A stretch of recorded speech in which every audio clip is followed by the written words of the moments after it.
Fantasy खेलने वाले जितने भी लोग हैं, ये बात जितना जल्दी आप लोगों को समझ में आ जाए उतना ही आपके लिए बेहतर होगा ग्रैंड लीग की बेहतरीन टीम बनाने के लिए और ग्रैंड लीग जीतने के लिए। अब वो क्या बात है इस पूरी वीडियो के दौरान मैं आपको बताऊंगा। और फिलहाल एक बात जो बड़ी इंपॉर्टेंट बात है, बहुत ज्यादा इंपॉर्टेंट है, ध्यान से समझना। आज का मैच जो होने वाला है गुजरात और आरसीबी का, ये नरेंद्र मोदी स्टेडियम होने वाला है। और नरेंद्र मोदी जो स्टेडियम है वहां पे जो पिचेस होती हैं वो 3 प्रकार की पिच होती है, लाल वाली, काली वाली और मिक्स वाली। अब मैं आपको एक उदाहरण देता हूं, सुनना, बड़ी प्यारी चीज है। पिछला मुकाबला जो हुआ है वो काली मिट्टी पे हुआ था और वहां क्या देखने को मिला कि पहले इनिंग में, है ना, पहले इनिंग में जो विकेट गिरे वो 5 गिरे और सेकंड इनिंग में 10 विकेट। और ये कहां पे हो गया? बी से ब्लैक मिट्टी। लेकिन उसके पिछले मुकाबले में अगर आप चले जाओगे जहां पे लाल मिट्टी थी, काली नहीं थी, लाल थी, तो इसका जस्ट उल्टा हुआ कि पहले इनिंग में जो विकेट गिरे वो कितने गिर गए? 10 गिर गए और सेकंड इनिंग में 5। अब ये मैं आपको न्यूज नहीं सुना रहा हूं यार, कोई ऐसा थोड़ी ना कि जो हुआ वो मैं बता रहा हूं, नहीं, मैं समझाना चाहता हूं। काली मिट्टी पे क्या होता है कि विकेट जो होती है वो शुरुआत में ठीक खिलती है लेकिन धीरे धीरे बाद में जाके स्लो होती जाती है। और यही कारण है कि वहां पे स्पिन और पेस दोनों जो वेरिएशन मारता है ना वो काम आने लगता है और भी ज्यादा असरदार हो जाता है, इसीलिए सेकंड इनिंग में विकेट पूरे गिर गए। लेकिन लाल मिट्टी जस्ट इसका उल्टा होती है कि जितना हरकत करना होता है वो शुरुआत में करती है, और अगर बल्लेबाज संभल गया तब तो ठीक है, और अगर नहीं संभल पाया तो पूरी विकेट गिर जाती है, जैसा कि यहां पे 10 विकेट गिर गया। और सेकंड इनिंग में विकेट जाके थोड़ी सेटल हो जाती है और अंडर द लाइट बैटिंग थोड़ी आसान हो जाती है, तो 5 ही विकेट यहां पे गिरा है। आपको बात समझ में आ रही मैं क्या कहना चाह रहा हूं? Very good. अब पेसर और स्पिनर की अगर बात करोगे तो पेसर का दबदबा जो है वो स्पिनर से यहां पे ज्यादा रहता है, राइट? बिल्कुल रहता है। लेकिन स्पिनर जब सेकंड इनिंग में आता है बॉलिंग करने के लिए तो उसको अंडर एस्टिमेट मत करना, क्योंकि सेकंड इनिंग की स्पिन गेंदबाजी यहां पे बड़ी ज्यादा कारगर साबित होती है, बहुत ज्यादा इफेक्टिव साबित होती है। और अच्छा स्पिनर जो होगा वो यहां पे बिना विकेट मारे खाली हाथ तो नहीं जाएगा, कुछ ना कुछ लेकर के जरूर जाएगा। राशिद खान ही ले लो, श्रेयस शर्मा को भी कह सकते हो, ऐसा नहीं है, अच्छा गेंदबाजी, अच्छी कर रहा है। लेकिन पेसर्स की बात करोगे तो चाहे पहला हो चाहे दूसरा, दोनों जगह पे क्या हो रहा है कि उनका दबदबा जो रहा है वो लगभग लगभग बराबर रहा है। हालांकि पहले इनिंग में पेसर्स का ज्यादा माना जाता है, लेकिन फिर भी सेकंड इनिंग में भी पेसर लेकर के जा रहा है। लेकिन हाँ, फेवरेट मानोगे तो पहले इनिंग का पेसर और सेकंड इनिंग का स्पिनर जो होगा वो यही ज्यादा आपको कारगर साबित होता हुआ नजर आ रहा है। एक बात और सुन लो, इसी से सीखने क्या मिलता है। अगर पहली इनिंग में पेसर ज्यादा कारगर साबित हो रहा है तो वो पावर प्ले में तो अपनी करामात तो दिखाएगा। तो पावर प्ले में भाई विकेट गिरते नजर आ रहे हैं, बिल्कुल विकेट्स गिरेंगे, हो सकता है विकेट गिरेंगे यहाँ पे। और जब देखा जाए कि एक तरफ आरसीबी के जॉस हेजलवुड और भुवनेश्वर कुमार और दूसरी तरफ मोहम्मद सिराज और कागिसो रबाडा जैसे तेज गेंदबाज हों दोनों टीमों में, तो भाई विकेट गिरना पावर प्ले के अंदर कहीं ना कहीं संभावना इसकी बढ़ते जा रही है। तो चले शुरुआत करें दोस्तों। चलिए, हेलो, सलाम, नमस्ते, गुड मॉर्निंग। मेरा नाम है गॉडसन रोहित और स्वागत करता हूं मैं आप सबका अपने यूट्यूब चैनल गॉडसे क्रिकेट में, हिंदुस्तान का एकमात्र इकलौता ऐसा चैनल जो आपको सिर्फ और सिर्फ लर्निंग के बारे में, सिखाने के बारे में कहता है। कोई तुक्केबाजी नहीं, कोई लंबी लंबी फेंकने वाली बातें नहीं, कोई भी भविष्यवाणी वाली बातें नहीं कहता। Proper grand league, small league की टीम बनाना, trump player, fix player, unique कप्तान को कप्तान पकड़ना आपको और बनाना आपको सिखाता है। तो चलिए मैं शुरुआत करता हूं और हर एक खिलाड़ी के बारे में एनालिसिस करता हूं। तो सबसे पहले बात करेंगे पिछले मैच की, मतलब आरसीबी और गुजरात के पिछले मैच के शतकवीर साई सुदर्शन की। मैंने आप लोगों को हमेशा सिखाया है कि कोई ऐसा होनहार प्लेयर हो, चाहे वो बल्लेबाज हो चाहे गेंदबाज हो, अगर सारे लोग कह रहे हैं उसके बारे में कि यार पिछले 3-4 मुकाबले से ठीक नहीं कर रहा, हटा दो हटा दो हटा दो, तो समझ जाओ वही आपके लिए सबसे बड़ा तुरुप का इक्का प्लेयर साबित हो सकता है। यही मैंने आपको सीख सिखाई थी ना। साई सुदर्शन को अगर वो देखा जाए, पिछला मैच में जो शतक मारा था आरसीबी के खिलाफ, उस पारी को हटा दीजिए तो उसके पहले अगर 3-4 पारी अगर आप जाकर के मुड़ करके देखोगे, स्ट्रगल कर रहे थे, बहुत स्ट्रगल कर रहे थे। लेकिन वही तो मौका था, उसी मौके के बारे में आपको सिखाता हूं। तो साई सुदर्शन ने करके वो दिखा दिया है, पिछले 2 मुकाबले से बड़े तगड़ा फॉर्म में चल रहे हैं। और एक बात बता दूं, लग रहा है कि साई सुदर्शन ने अपनी एक अलग टीम बना ली है और शुभमन गिल और जॉस बटलर ने अपनी एक अलग टीम बना ली है। जैसे जॉस बटलर गिल जब चलते हैं तो सुदर्शन नहीं चलते, और अब सुदर्शन चलने लगे हैं तो शुभमन गिल, जॉस बटलर नहीं चल रहे। ये वाली समस्या हो गई है। हालांकि अगर देखा जाए आरसीबी के खिलाफ या फिर इस वेन्यू के ऊपर, ये तीनों के तीनों बल्लेबाज ही हैं जो अच्छा करते आए हैं, आरसीबी के खिलाफ भी और नरेंद्र मोदी स्टेडियम पे भी अच्छा करते आ रहे हैं। तो तीनों प्लेयर बहुत ज्यादा इंपॉर्टेंट है। देखो, बहुत ज्यादा गुजरात के बारे में बताने की मुझे नहीं लगता है कि बहुत ज्यादा आवश्यकता है, क्योंकि आप भी मैचेस देख रहे हो, आपको भी समझ है, आपको भी नॉलेज है, अच्छा पकड़ रहे हो आप। मैंने देखा है आप लोग को बहुत अच्छा पकड़ते हो। साई 1 नंबर, 2 नंबर, 3 नंबर इनके मैन है। उसके बाद 6 नंबर जॉस हेजलवुड, माफ कीजिएगा, जैसन होल्टन के मैन है। 7 नंबर राशिद खान इनके मैन है और यहां से 9 नंबर रबाडा इनके मैन है। तो 6 प्लेयर इनके पास जो है वो बड़े मैन प्लेयर हैं। लेकिन मैं आपको बताना चाहूंगा कि एम सुथार जो इसकी मैंने गेंदबाजी देखी है, बाएं हाथ का स्पिन गेंदबाज है, बाएं हाथ का स्पिन गेंदबाज बड़ा प्रभावशाली हो जाता है, बड़ा प्रभावित करता है, और इसने प्रभावित करके दिखाया भी है। आरसीबी के खिलाफ भी प्रभावित किया था, हालांकि शुभमन गिल को हल्के में ले रहे थे, लेकिन जब गेंदबाजी करने आए तो बड़ी अच्छी गेंदबाजी इन्होंने किया, रजत पाटीदार को भी फंसाया, और जितना भी ओवर फेंका, रन मारना इनके लिए मतलब मुश्किल हो रहा था, लोग मार नहीं रहे थे इनको, या मार नहीं पा रहे थे, जो भी कह लिया जाए। अगर काली मिट्टी की पिच आ जाती है तो ये गेंदबाज आपको बहुत बड़ा तुर्क का इक्का, ट्रम्प प्लेयर, पंटर प्लेयर, जो भी कह लो, सेकंड इनिंग का बहुत बड़ा पंटर प्लेयर बन सकता है। रबाडा वर्सेस विराट कोहली हमेशा एक मैच कहा जाता है, रबाडा वर्सेस विराट कोहली हमेशा एक मैच कहा जाता है, जो कि स्क्रीन के ऊपर आप देख सकते हो। रबाडा ने विराट कोहली को कई बार आउट किया है, विराट कोहली ने भी रबाडा को कई बार चार्ज लिया, और पिछले मैच में भी चार्ज लिया था। तो इनका मुकाबला कहीं ना कहीं देखने को मिलता है, जहां पे रबाडा को सब रोक के खेल लेते हैं, संभल के खेल लेते हैं, विराट कोहली का शुरू से रहता है कि भाई तेरा जो मेन गेंदबाजी मैं उसी को मारूंगा और चढ़ के मारूंगा, और वो कोशिश भी कर रहे थे। हालांकि इस कोशिश में कई बार वो आउट भी हुए हैं, तो संभावनाएं दोनों तरफ बनी हुई हैं। अब संभावना गुजरात की तरफ पलड़ा इसलिए थोड़ा सा भारी हो जा रहा है, क्योंकि पिछले मैच की पहली गेंद पे मोहम्मद सिराज ने विराट कोहली को फंसा लिया था, आपने देखा होगा।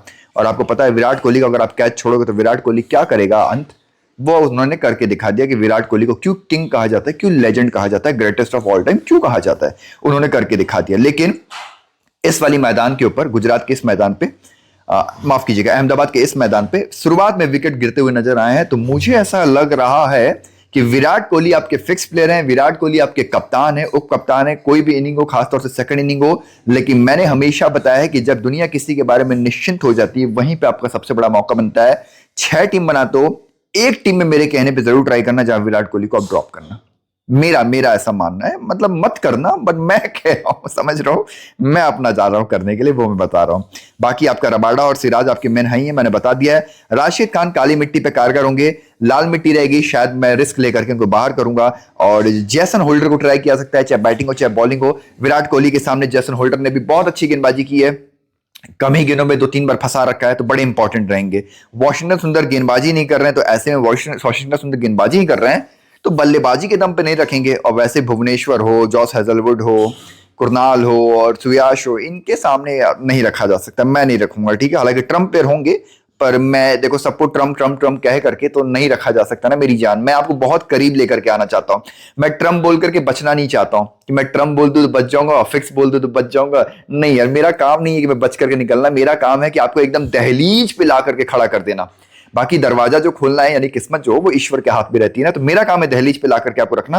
तो मैं पूरी कोशिश करता हूं दहलीज पे लाके आप लोग को खड़ा करा दूं जीत के, जो कि अब तक बहुत हद तक सफल भी हुआ हूं, ठीक है। तो इसलिए मैं एकदम बहुत भयंकर लेवल का रिस्क लेकर बता रहा हूं। साई सुदर्शन, गिल और बटलर तीनों टच में हैं, तीनों अच्छे फॉर्म में हैं, लेकिन इसके बावजूद मैं बोलूंगा कि पहली इनिंग आएगी तो आप कहीं ना कहीं ड्रॉप करने की इन 3 में से एक को सोच सकते हो, बिल्कुल सोच सकते हो दोस्तों। और सेकंड इनिंग में अगर बात आती है तो ध्यान देना, यही 3 होते हैं जो मेन होते हैं। अगर ये 3 नहीं कर पाते हैं तो ये पूरी की पूरी टीम ढह जाती है। तो अगर आप ऐसा टीम बनाते हो जहां ये मानते हो कि सेकंड इनिंग में 3 में से 2 गिर जाएंगे, तो मान लेना पूरी टीम ढह जाएगी, और फिर आरसीबी के गेंदबाज होंगे, आरसीबी के गेंदबाजों को 7-4 करके टीम बना सकते हो। ये देखो मैं छोटी छोटी ना टिप्स दे रहा हूं, आपने सुना होगा गारंटी की बहुत लोग टिप्स देते हैं ना, मैं पूरी वीडियो में ही टिप्स दे देता हूं, छोटी छोटी बातें, ऐसी सी बातें बता देता हूं जो लोग अलग से वीडियो बनाते हैं, अलग से भौकाल बनाते हैं, और आप लोग उनको 3 लाख 4 लाख 5 लाख व्यू देते हैं, और मैं आपको एकदम फ्री में करके देता हूं, तो उसकी अहमियत नहीं करते हो आप लोग। यही थोड़ी कहीं ना कहीं तकलीफ देती है कि अगर आप दूसरों की मेहनत को सराहोगे तो ईश्वर भी आपकी मेहनत को सराहेगा। तो आप मेरी मेहनत को सराहो, लाइक कमेंट चैनल को सब्सक्राइब भी किया करो दोस्तों। अब मैं बताना चाहता हूं कि अगर बैथल खेलते हैं तो बैथल आपके ये एक यूनिक कप्तान बन सकता है। जिस तरीके से पिछले मैच में 2 छक्का मारा है ना, और जो दूसरा छक्का जो मारा था इसने, ओए होए माशाल्लाह, मजा आ गया देख करके, मजा आ गया भाई साहब, बहुत तगड़ा छक्का, बहुत प्यारा छक्का उन्होंने मारा था। तो मुझे लगता है कि यूनिक कप्तान का दावेदार है, 2 मैच से उतनी तगड़ा नहीं कर पाया, लेकिन तगड़ा प्लेयर है, तगड़ा वो जल्दी करने वाला है, जान लेना, तो कप्तान बना सकते हो। देवदत्त पडिक्कल, रजत पाटीदार होंगे, इन 2 में से 2 को मत लेके जाना, कितने भी अच्छे टच में क्यों ना हो, लेकिन एक को ही लेके जाना, एक को ड्रॉप करके जाना है, क्योंकि बीच में राशिद खान आते हैं और राशिद खान के सामने पडिक्कल कहीं ना कहीं फंसते हैं। और वहीं अगर बात की जाए रजत पाटीदार की, तो रजत पाटीदार पिछले 2-3 मुकाबले से फंसते हुए नजर आ रहे हैं, और गुजरात के खिलाफ भी फंसे थे। स्पिनर ये जो सुथार था ना, नंबर 11, ये देखो, ये इसी ने फंसाया था। तो मसला कहीं ना कहीं 2-3 मैच से नजर आ रहा है। हालांकि ट्रम्प प्लेयर हम कहीं ना कहीं कह सकते हैं रजत पाटीदार को, फिक्स प्लेयर भी कह सकते हैं पाटीदार को, लेकिन फिर बात वही हो जाती है कि मैं बच करके नहीं जाना चाहता हूं। बोलो नारायण नारायण। अच्छा चलो आगे बढ़ते हो दोस्तों। जितेश शर्मा अच्छे टच में नहीं है, लेकिन देखो अगर ऐसी टीम आप बनाते हो जहां 4 में से आप 2 को उड़ा देते हो, तो जितेश शर्मा ही आएंगे खेलने के लिए और संभालने के लिए। शायद जितेश शर्मा वो कर जाए जो अभी तक लोगों को उम्मीद नहीं थी, क्योंकि अच्छे टच में नहीं चल रहे हैं, लोग धक्का धक इनको बाहर किए जा रहे हैं। सेफ खेलना होगा तो जितेश को आउट कर देना, बाहर कर देना, रिस्क लेना होगा तो अंदर कर देना। टीम डेविड शायद मेरे लिए आज अच्छा पिक नहीं है, मैं नहीं ट्राई करना चाहूंगा। कुणाल पांड्या कहीं ना कहीं ट्रम्प प्लेयर, मैं मान रहा हूँ ट्रम्प प्लेयर हो सकते हैं। भुवनेश्वर कुमार, जॉस हेजलवुड को टीम में तो रखना ही रखना है। रसिक सलाम की बात करोगे तो पहले इनिंग से ट्रम्प हो सकते हैं, और सुयास शर्मा की बात करोगे तो सेकंड इनिंग से ट्रम्प हो सकते हैं। लेकिन लाल मिट्टी आ जाएगी, देवदत्त पडिक्कल, रजत पाटीदार, ये कहीं ना कहीं आपके कप्तानी के भी दावेदार बन जाते हैं, बरखुदार। हालांकि मैं बताना चाहता हूं फिर से कि देवदत्त पडिक्कल राशिद खान के सामने कहीं ना कहीं फंसते हुए कई बार नजर आए हैं। गुजरात की गेंदबाजी भी काफी टाइट है, लेकिन अगर पिच बैटिंग वाली बन जाए, लाल मिट्टी मिल जाए, पाटा मिल जाए, फ्लैट मिल जाए, सड़क वाली मिल जाए, तो कैसा रबाडा, कैसा राशिद खान, और कैसा ही कह सकते हैं जॉस हेजलवुड या फिर भुवनेश्वर कुमार। क्योंकि मुंबई वाले पिच आपने देखा कल क्या हुआ। बुमराह आप देख रहे थे ना, वो कितना बेबस नजर आ रहा था। आपको लगता है कि उसकी धार खत्म हो गई, वो खत्म हो गया? नहीं भाई, वो आईसीसी की पिच नहीं है, वो बीसीसीआई ने पिच बनवाई है, इसलिए ये गेंदबाज इतना, मतलब दया आ रही थी मुझे भुवनेश्वर कुमार को देख करके, सॉरी माफ कीजिएगा, जसप्रीत बुमराह को देख के बुरा लग रहा था, लिटरली बुरा लग रहा था। लेकिन वो बीसीसीआई की पिच बनाई हुई है दोस्त। अपने उस जाबाज शेर को ना आप हल्के में मत लेना, वो जाबाज शेर दहाड़ेगा, दहाड़ेगा और फाड़ेगा आईसीसी के इवेंट्स में। लेकिन अभी मजबूर, और यही बात इसलिए बता रहा हूं ना क्योंकि बीसीसीआई की पिच बनाई जा रही है, तो पिच अगर पाटा हो जाए, सड़क हो जाए, तो कोई भी गेंदबाज को बाहर करने में आप एकदम मत हिचकना। हालांकि मेन गेंदबाज बता दिया है, भुवनेश्वर, जॉस हेजलवुड, और यहां से मैं बता दूं तो आपके जो मेन गेंदबाज है वो रबाडा है, और कह सकते हैं राशिद खान भी। हालांकि राशिद खान से बढ़िया तो मोहम्मद सिराज करके जा रहा है, बट वही है 2-3 ओवर कर रहा है, फिर राशिद खान 4 ओवर कर रहा है। तो ये वाली काली मिट्टी राशिद खान, भुवनेश्वर कुमार, माफ कीजिए मोहम्मद सिराज, लाल मिट्टी। लेकिन एक खान जो है ना यहाँ पे, ये तगड़ा ट्रम्प है भाई, मैं आपको बताना चाहता हूँ। ये मैंने देखा है इसका गेंदबाजी, पिछले साल 2-2 ओवर करता था और दाएं हाथ के बल्लेबाज को निपटा के जाता था, इसका फिक्स है। तो विराट कोहली बाएं हाथ के तेज गेंदबाज कहीं ना कहीं समस्या रही है, हालांकि शुरुआत में रही है। विराट कोहली, रोहित शर्मा दोनों के साथ रहती थी, पर रोहित शर्मा उतना नहीं इसको कंट्रोल कर पाया, लेकिन विराट कोहली ने कंट्रोल कर लिया है। अब ये रोहित शर्मा विराट कोहली वाले जो फैन है आपस में लड़ मत जाना इस बात के लिए, और 4 लोग मेरे को गालियां मत देके चल जाना। रोहित शर्मा का मैं बहुत बड़ा फैन हूं, मुझे बहुत पसंद है उसकी बल्लेबाजी और कप्तानी तो खास तौर से। लेकिन जो बात है ना एनालिस्ट के तौर पर, वो बताता हूं मैं, ठीक है। चलो ग्रैंड लीग की टीम बनाई जाएगा, चलिए ग्रैंड लीग की टीम बनाते हैं। और चलिए, अच्छा कैसे हो आप लोग, हालचाल ठीक ठाक है आप लोग का, घर परिवार? कोई कष्ट वस्ट है तो मुझसे शेयर कर सकते हो मेरी जान, आप लोग कोई बताया करो यार, कुछ बातें बातें बोला करो आप लोग भी, थोड़ा सा सुनाओ ना, मैं भी करूं। चलो ये 6-5 की टीम देखो, ठीक, 6-5 की टीम जिसमें मैंने 3 बल्लेबाजों को रखा हुआ है, जॉस बटलर, सुदर्शन, और होल्डर वहां से रखा हुआ है। उसके बाद नीचे की तरफ आ जाए तो भुवनेश्वर कुमार, हेजलवुड, रबाडा, सुयास शर्मा, राशिद खान, ये रखा हुआ है। एक टीम में ये लेकर के चल रहा हूँ, ठीक। और मैं टीम की बात करूं तो मैं क्या कर सकता हूं, मैं बताता हूं। जैसे अगर मैं मान लेता हूं कि पूरी की पूरी भाई बैटिंग पिच है ना, पूरी तगड़ी बैटिंग पिच है। अच्छा, एक ऑलराउंडर तो रखना ही रखना है, रोमारी, शेफर्ड, कुणाल पांड्या है। तो मैं अगर भुवनेश्वर कुमार, हेजलवुड में से एक ड्रॉप करता हूं, देखो यार वो सब बात है ना, भुवनेश्वर कुमार, हेजलवुड दोनों लोग लेके जा रहे हैं, पर अपन को तो जीतना है ना ग्रैंड लीग, तो हमें तो रिस्क लेना पड़ेगा। रिस्क नहीं लेंगे तो कोई मतलब मजा नहीं है कोई। अच्छा, एक मानते हैं कि ये तीनों चल गए, ठीक है, तीनों ने रन बनाया, उसके बाद कोई नहीं बनाया, और रबाडा और राशिद खान वहां से विकेट लेके जा रहे हैं। और यहां से मैं बात करूं, अगर कि मान लेते हैं कि बैथल नहीं खेला, सॉल्ट खेला, ठीक, और सॉल्ट को हम ड्रॉप कर देंगे फिर, तो विराट कोहली जरूरत पड़ेगा, फिर जितेश और टीम डेविड में से एक को मुझे रखना पड़ेगा, हाँ रखना पड़ेगा मुझे। ये टीम देखो, मैं बड़ी अजीबो गरीब टीम बना रहा हूँ, ठीक है, पर अजीबो गरीबी टीम होती है जो ग्रैंड लीग जीतती है, ये भी आप जानते हो अच्छे तरीके से। तो ये 2 टीम फिलहाल मैंने बनाया है, और इसके पीछे लॉजिक मैंने आपको बताया कि देखो उधर से 3 रख रहा हूं मैं, तो इधर से देखो ड्रॉप कर रहा, मैंने बताया था ना कि सॉल्ट रहेंगे तो मैं ड्रॉप करूंगा, पडिक्कल और पटीदार में से एक ड्रॉप करने की सोच रहा हूँ, ये वाली टीम। तो दूसरी टीम मैंने आपको स्क्रीन के ऊपर ये दिखा दी, ठीक। कप्तानी के वही दावेदार हैं, क्या पूछोगे, यही सुदर्शन, गिल, विराट कोहली, यही लोग होते हैं। यूनिक करना होगा तब रजत पाटीदार, बटलर के पास चल जाना, ठीक है। अच्छा, एक टीम और देख लो मेरी, जैसे मैं मान रहा हूँ कि सुदर्शन चल गया ना भाई, अब गिल बटलर चलेंगे, सुदर्शन को रोक देते हैं और मानते हैं कि बैथल ही खेलेगा, और जिस टच में है उस टच, अच्छा फॉर्म के हिसाब से जाते हैं, ठीक, फॉर्म के हिसाब से जाते हैं। कुणाल पांड्या जो 3-6 और साई सुदर्शन, और मैं वॉशिंगटन सुंदर होल्डर में से एक को डाल देता हूँ, और यहाँ से मैं एक खान को डाल देता हूँ। एक खान को डाल सकते हैं, ऐसा नहीं, जॉस हेजलवुड को बैटिंग से मैं डाल रहा हूँ, होल्डर को बैटिंग से डाल रहा हूँ। आप सुंदर भी ट्राई कर सकते हो, चलो सुंदर ही को रख देता हूँ, बहुत लोग कहेंगे कि रोहित भाई करो ना एक बार, चलो ठीक है। और इस टीम का कप्तान मेरा जो है, यूनिक कप्तान बैथल है, यूनिक कप्तान पडिक्कल है, और सेफ कप्तान विराट कोहली है।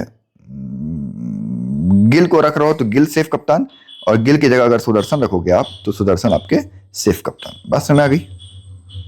ठीक है, लेकिन सुदर्शन को भी ड्रॉप करूंगा भाई, मैं अलग अलग टीमों में ड्रॉप करूंगा, ऐसा नहीं कि लगातार चल गया ना तो करूंगा।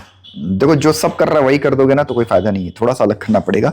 अलग का मतलब ये नहीं कि सब खिलाड़ी ही बदल दो पूरा, नहीं भाई, इक्का दुक्का देख रहे हो हर एक टीम में, देखे हो ना हर एक टीम में चमत्कार मैंने नहीं किया है, एक ही दो चेंज किया है बड़े खिलाड़ी पे। ठीक है, तो ऐसे ही किया करो, ऐसे ही सीखा करो आप लोग। ठीक है, आशा करता हूँ कि मजा आया होगा साथ में, है ना, हंसी मजाक आई होगी, मजा आया होगा, सीखने को भी मिला होगा। ग्रैंड लीग की टीम कैसे बनाते हैं वो भी पकड़ा होगा, ट्रम्प प्लेयर कैसे होते हैं वो भी पकड़ा होगा, रिस्क कैसे लेते हो वो भी पकड़ा होता है, यूनिक कप्तान कैसे होते हैं वो भी पकड़ा होगा, है ना। बहुत सी चीजें, तो कमेंट करके बताओ कैसा लगा कैसा नहीं लगा। कोई भी चीज ऐसी जो मुझे इंप्रूव करना चाहिए, इंप्रूव मतलब सुधार करना चाहिए, जो आपको मदद करे ग्रैंड लीग जीतने में। बहुत तो मुझे कहते हैं रोहित भाई चेहरा लेके आओ, सामने आओ। दोस्त बहुत जल्दी आऊंगा, अभी थोड़ी सी तबियत सही नहीं है तो मेरा चेहरा देखने लायक नहीं है फिलहाल। जल्दी ठीक हो जाता हूं तो बहुत जल्दी आप लोग के साथ आऊंगा, मुझे भी मजा आता है आप लोग से बात करके। तो चलो दोस्तों, अपना ख्याल रखना, है ना, और लाइक कमेंट चैनल को सब्सक्राइब करके टेलीग्राम जुड़ जाना, क्योंकि पिच की जो रिपोर्ट होगी वो टेलीग्राम पे देंगे और वहां बता देंगे लाल है, काला है, पीला है, हरा है, नारंगी है, घास है, जो है सब कुछ वहां पे बता देंगे, ओस आएगा कि नहीं आएगा। तो चलो दोस्तों, अपना ख्याल रखना और अपने से ज्यादा अपने माता पिता, अपने परिवार, अपने बच्चे, अपने घराने ख्याल रखना। God bless you all, thank you.